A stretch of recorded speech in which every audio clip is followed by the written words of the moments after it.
Hey guys, Chef Lorious here with a quick home cooking tip. How to make buttermilk. Now, a lot of recipes call for buttermilk. I love cooking with things that need buttermilk, but I find when I go and buy the buttermilk, I don't use it all up in time and then it's just a waste of money. So here's how you make it yourself at home. You take 1 cup of cream, and I say cream because I actually like to make it with heavy whipping cream because I found that it's just a little creamier.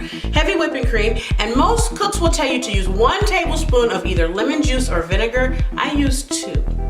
2 tablespoons, 1 cup, pour it in, and just let it sit there for about 5 to 10 minutes, and all of a sudden you'll see it curdling up and you've got buttermilk. I've made cakes with this, I've made biscuits with this, I've made pancakes with this, and it works. So I'm gonna give this a few minutes to get together, and I'm gonna come back and show you how it looks once it's ready.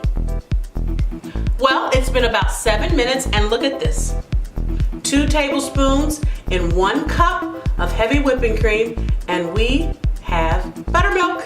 All right, just that easy. Go ahead and use it as you would in any recipe for biscuits, pancakes, whatever.